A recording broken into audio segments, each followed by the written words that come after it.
Assalamualaikum warahmatullahi wabarakatuh. Saya Devira Sylvia Rahma dari kelas manajemen C akan memenuhi salah satu tugas mata kuliah Komputer Bisnis 2 mengenai tentang artikel Sistem Informasi Manajemen, Sistem Informasi Akuntansi, dan peran komputer terhadap SIM dan SIA. Sekarang saya berada pada beranda Edmodo pada kelas Komputer Bisnis 2 karena saya akan langsung mencari artikel tersebut pada sebuah link yang telah direkomendasikan. Saya mengambil link Scholar Google dan langsung saya cari artikel Sistem Informasi Manajemen.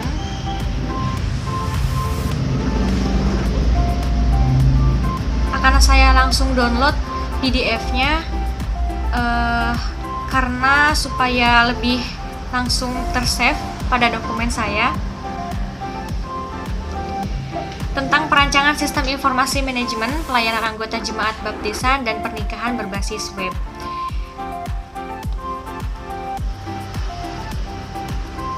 Sistem informasi manajemen merupakan sistem yang menyajikan informasi untuk mendukung operasi, manajemen, dan pengambilan keputusan dalam suatu organisasi.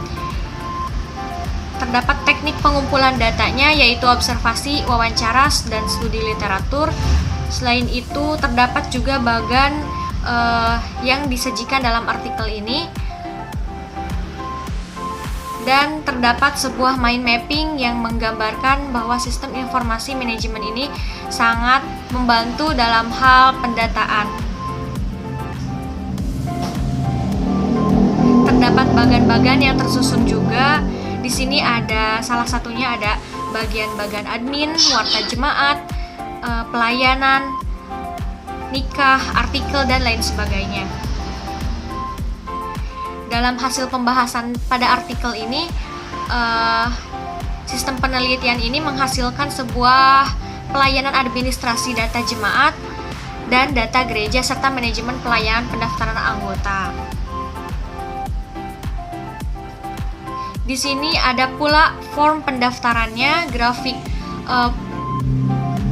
data anggotanya, juga terdapat data-data lain yang ditampilkan dalam artikel ini. Untuk kesimpulan, perancangan sistem informasi manajemen pelayanan anggota jemaat ini dapat memberikan informasi tentang gereja dan perangkat pelayanan, informasi kegiatan gereja, dan lain sebagainya. Untuk selanjutnya, saya akan mencari artikel Sistem Informasi Akuntansi.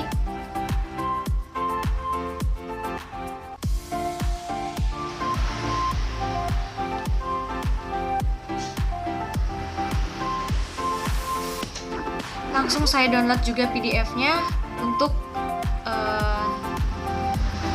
saya baca nanti.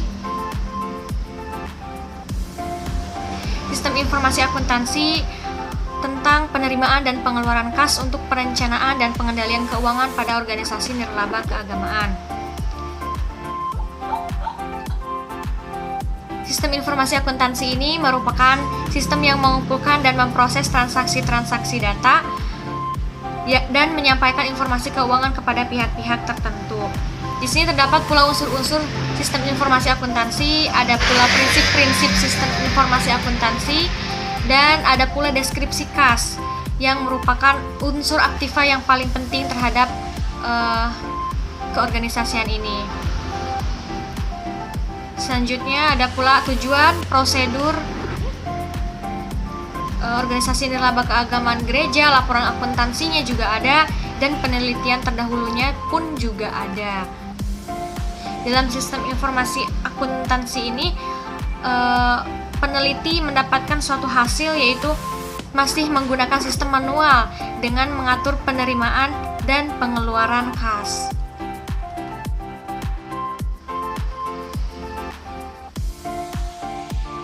Untuk sistem informasi akuntansi ini terdapat analisis prosedur penerimaan kas dan terdapat analisis prosedur pengeluaran kas.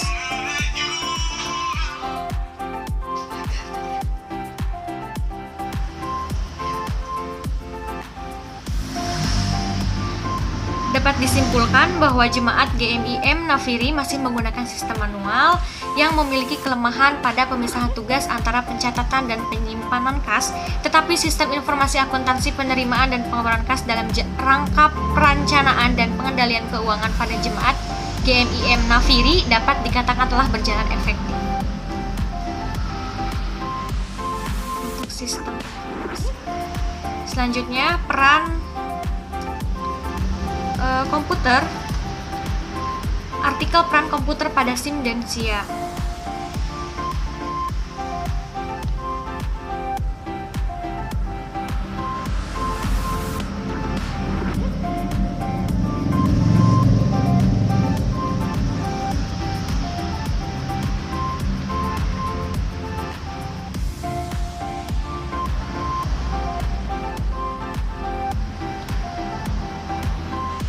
Sistem informasi akuntansi berbasis komputer. Tentunya sistem informasi akuntansi ini atau peran dari komputer ini sangat berpengaruh terhadap akuntansi maupun manajemen. Di sini, sistem informasi diartikan sebagai penggunaan teknologi komputer yang meliputi perangkat hardware dan software yang telah dirancang untuk mengubah data menjadi suatu informasi.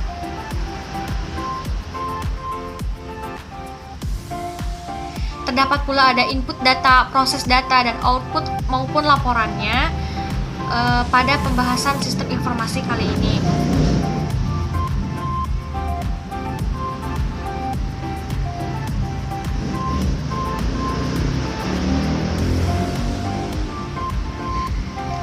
Dari pemaparan artikel sistem informasi akuntansi ini yang berbasis komputer, dapat diketahui bahwa keberadaan suatu sistem informasi akuntansi berbasis komputer dianggap sangat penting dan merupakan kebutuhan yang mutlak harus dipenuhi oleh suatu perusahaan dalam iklim persaingan bisnis yang sangat ketat.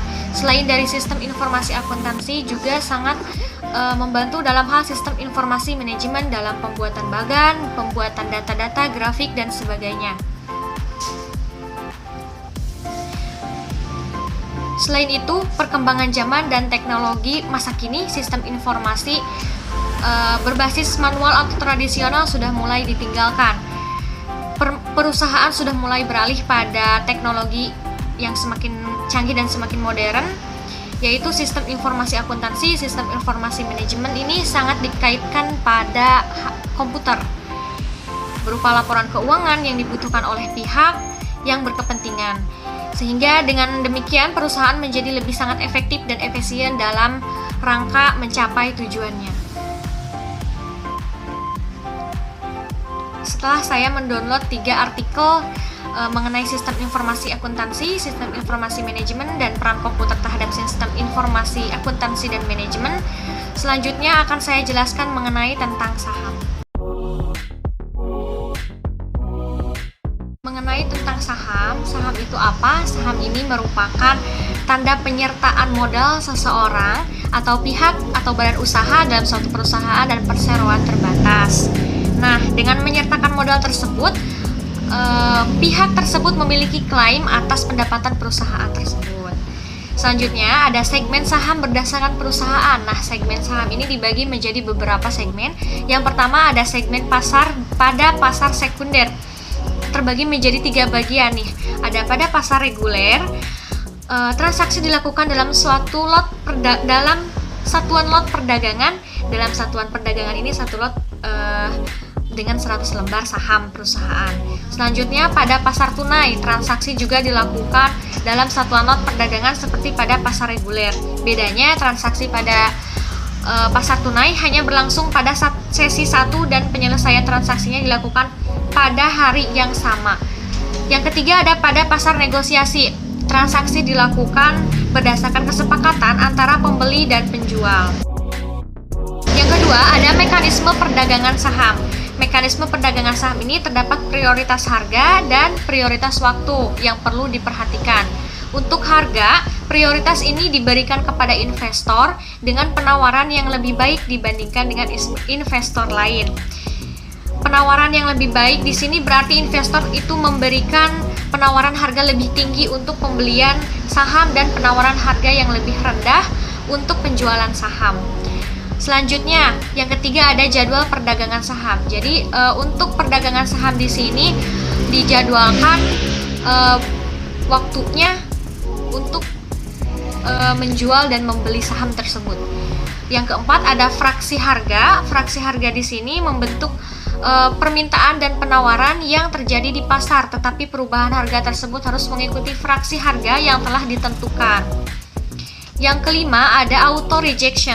Auto rejection ini merupakan penolakan yang terjadi secara otomatis terhadap harga penawaran beli atau harga penawaran jual saham di pasar reguler dan pasar tunai yang melebihi ketentuan batas atas atau batas bawah sebagaimana tertera pada tabel di sini.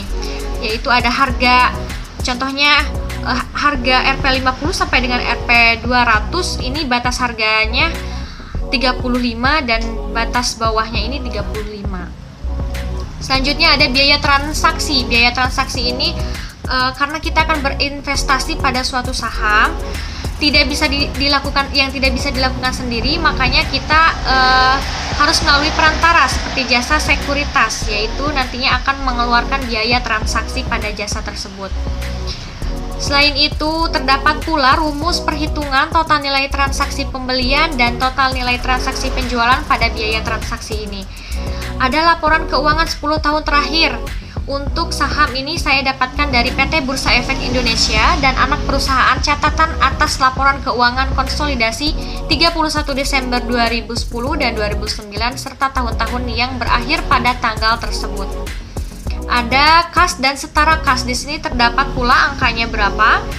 Lalu terdapat investasi jangka pendek yang tertera pada gambar tersebut.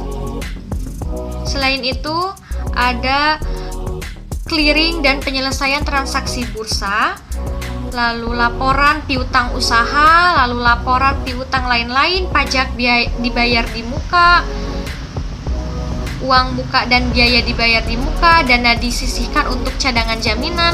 Di sini terdapat pula laporan investasi saham, aset tetap, juga aset lain-lain. Ada pula laporan hutang pajaknya, ada pula laporan hutang lain-lain, biaya masih harus dibayar, pendapatan diterima di muka, hak minoritas atas aset bersih anak perusahaan.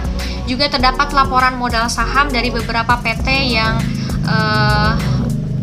menanam saham di sini. Ada beberapa PT, terdapat 125 PT yang terakhir yaitu PT Yuli Sekurindo Tbk. Selanjutnya ada pula laporan dari gaji dan tunjangan, beban umum dan administrasi, beban pengembangan perdagangan, penghasilan bunga, penghasilan denda, pajak penghasilan, pajak kini, pajak tangguhan, imbalan pasca kerja, laba perusahaan, dan lain sebagainya.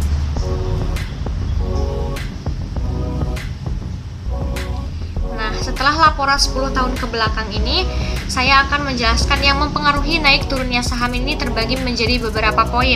Yang pertama ada aksi korporasi perusahaan. Yang dimaksud di sini adalah membentuk kebijakan yang diambil jajaran manajemen perusahaan. Dampaknya dapat mengubah hal-hal yang sifatnya fundamental dalam perusahaan. Contohnya nih, dari aksi korporasi adalah terjadinya akuisisi, merger, right issue, atau divestasi. Selanjutnya, poin yang kedua yaitu proyeksi kinerja perusahaan pada masa mendatang. Nah, perusahaan juga jadi salah satu turut mempengaruhi fluktuasi harga saham, sebab performa perusahaan dijadikan acuan bagi para investor maupun analis fundamental dalam melakukan pengkajian terhadap saham perusahaan. Selanjutnya ada kebijakan pemerintah, di mana ini sangat mempengaruhi harga saham meskipun kebijakan itu masih dalam tahap wacana dan belum terrealisasi. Ada fluktuasi kurs rupiah terhadap mata uang asing, di mana kuat ataupun lemahnya kurs rupiah terhadap mata uang asing ini menjadi penyebab naik turunnya harga saham di bursa. Selanjutnya, kondisi fundamental ekonomi makro, ada naik turunnya suku bunga, acuan BI maupun diakibatkan akibat Bank Sentral Amerika.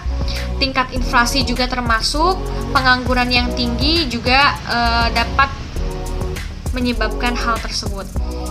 Selanjutnya, rumor dan sentimen pasar. Pasar saham ini sangat rawan akan info-info manipulatif, berita ataupun rumor, di mana sekedar isu saja yang entah dari mana sumbernya bisa saja berpengaruh terhadap kenaikan atau penurunan harga saham. Selanjutnya ada poin yang ketujuh, faktor manipulasi pasar, di mana terjadi pada naik turunnya harga saham. Kenapa? Karena pasar biasanya melakukan investor berpengalaman dan bermodal besar dengan memanfaatkan media massa untuk memanipulasi kondisi tertentu. Dan poin yang terakhir yaitu faktor kepanikan, di mana ada suatu tragedi pada meledaknya suatu pipa milik perusahaan gas negara. Karena munculnya berita meledaknya tersebut, yang ini membuat para investor ini memiliki niatan untuk menjual saham pada perusahaan gas negara tersebut.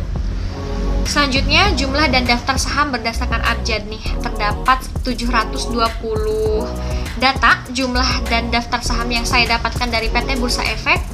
Yang pertama, kode yang pertama itu abjadnya dari A, yaitu dengan kode AALI, Astra Agro Lestari Tbk,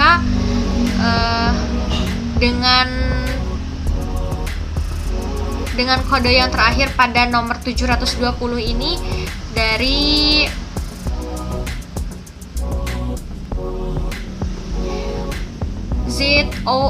Zone, yaitu Mega Perintis Tbk. Ada 720 data saham yang saya dapatkan. Selanjutnya ada istilah dalam saham. Ada HK yang seringkali saya dengar, yaitu hajar kanan, di mana HK ini memiliki pengertian untuk membeli saham dengan memasang harga tinggi di kolom offer supaya segera mendapatkan saham yang diinginkan. Ada haki juga, hajar kiri, yaitu kebalikannya dari HK, di mana sebuah strategi menjual saham dengan memasang harga rendah di kolom bid atau antrian beli. Selanjutnya ada ketinggalan kereta, yang sering disebut seorang investor atau trader, yaitu ingin membeli saham namun harganya sudah naik terlalu tinggi, jadinya ketinggalan kereta. Selanjutnya ada nyangkut. Istilah ini merupakan sebuah benda berada di suatu tempat dan susah dipindahkan, nyangkut. Lalu ada saham gocap. Saham gocap ini saham dengan harga 50 yang pada suatu ketika akan turun menjadi 20. Serok di sini digunakan untuk mendeskripsikan aksi membeli saham pada saat harganya turun signifikan. Selanjutnya ada bandar. Bandar di sini sebagai pihak yang memiliki modal besar dan dianggap mampu menggerakkan sebuah harga saham. Ada boncos, yaitu dikaitkan dengan aksi cut loss, di mana antonim dari cuan atau aksi menjual saham di atas harga belinya. Ada gorengan, yaitu tidak normal atau di luar kebiasaan untuk nilai transaksi hariannya itu tidak wajar. Selanjutnya ada istilah blue chip. Blue chip ini sebuah saham di mana saham perusahaan besar yang sudah diakui secara nasional dan sudah memiliki kemapanan dalam finansial. Dan selanjutnya ada istilah cut loss, yaitu memotong kerugian. Ada initial public offering atau IPO yang memiliki arti tawaran saham perdana kepada publik. Dan dividen, yaitu yang diperoleh dari saham bersumberkan dari laba perusahaan yang berumur setahun. Ada capital gain, yaitu perbandingan antara saham yang dijual dengan saham yang dibeli. Selanjutnya ada market capitalization, yaitu mempunyai arti kapitalisasi perusahaan.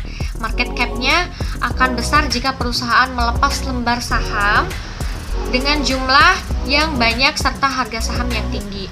Ada come date, yaitu tanggal penentuan untuk mendapatkan dividen. Ada ex date, merupakan hari berakhirnya come date. Dan ada pula recording date, tanggal pencatatan saat melakukan pasar tunai come date. Ada pula cuan. Cuan ini diartikan sebagai untung. Dan ada pula LQ45. Singkatan tersebut memiliki maksud yakni sebuah transaksi yang ramai atau paling liquid di pasar modal yang termasuk dalam daftar 45 saham. Selanjutnya ada private equity yang merupakan sebuah perusahaan yang mempunyai tugas sebagai pengelola dana besar dari investor. Dan ada fee trading. Fee trading ini surat berharga lainnya atau biaya transaksi saham. Nah, itulah mungkin istilah-istilah dalam saham yang sering saya dengar dan saya baca. Selain itu, nabung di bank versus nabung di saham ini seperti apa? Untuk nabung di bank, seperti contohnya kita nabung di bank 10 juta. Nah, paling tidak untuk bunganya setahun itu ada sekitar 6%. Kalau misalkan per bulan bunganya itu tidak melebihi biaya administrasi seperti 17.000 nih. Bagaimana kita bisa kaya? Karena pasti dalam tabungan tersebut ini akan terpotong per bulannya. Beda dengan saham, untuk saham itu tidak ada potongan harga atau tidak ada potongan bunga. Itu perbedaan antara menabung di bank dan menabung di saham. Selanjutnya, saham yang bagus untuk jangka panjang dan jangka pendek itu apa aja? Saya di sini merangkum 5 saham yang menurut saya ini baik untuk jangka panjang dan jangka pendek. Ada Bank BCA, memiliki kelebihan seperti pertumbuhan kreditnya itu konsisten lebih tinggi atau paling tidak dengan industri perbankan yang lain, yang sangat penting bagi bank karena jumlah kredit adalah motor utama profit. Selanjutnya ada perusahaan ini dikelola dengan efisien dan prudent. Selain itu, manajemen profesional di belakang kinerja BCA ini tercermin selain indikator kinerja keuangannya, tetapi juga dari mayoritas pimpinan BCA-nya. Selanjutnya ada Unilever. Unilever ini mencerminkan kemampuan perusahaan menghasilkan profit dari setiap equity yang diberikan pemegang saham karena dikelola sangat efisien juga, dan perusahaan dengan aset terbesar Unilever hampir dikatakan tidak punya hutang bank.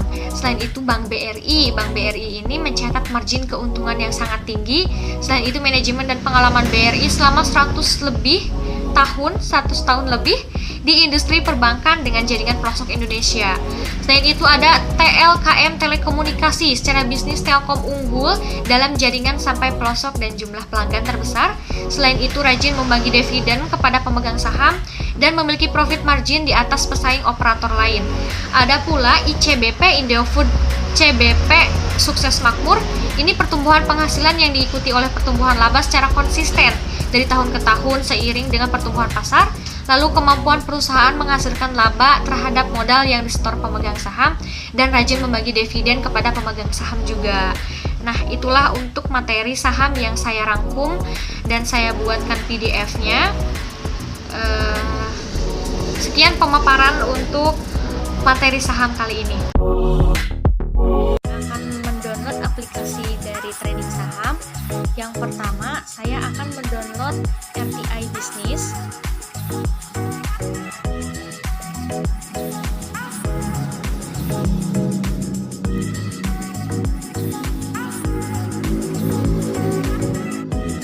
Setelah itu saya akan tunggu dulu untuk penginstalannya, dan setelah dari RTI Business nanti saya akan mendownload aplikasi trading saham selanjutnya, yaitu Stockbit.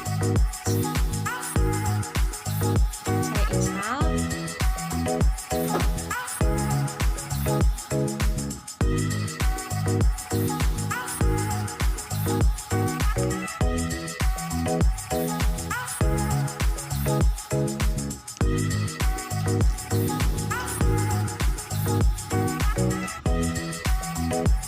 Setelahnya terinstall, saya mendownload lagi aplikasi lain yaitu NeoHots Mobile.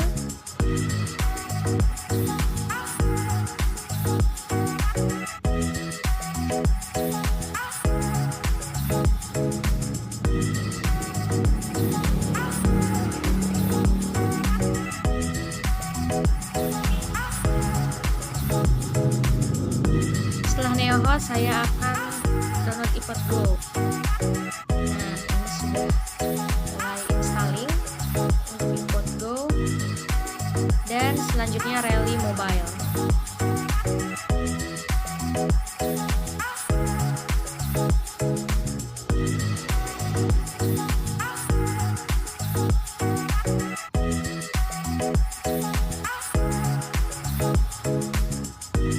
Baik, setelah itu saya akan mencoba untuk register RTI Business. Register. Saya enter valid email di sini, email saya.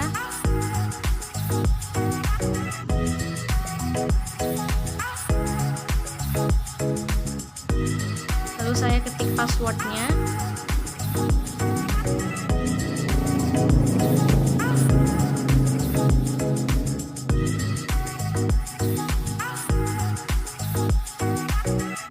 Dan confirm password.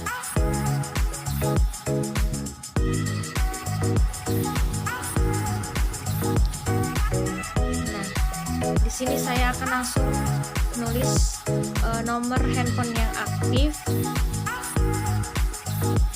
Lalu saya mencoba untuk membacanya ke bawah terlebih dahulu. Saya langsung register saja. Karena harus dicentang terlebih dahulu, jadinya saya harus mencentangnya lalu register. Dan klik yes.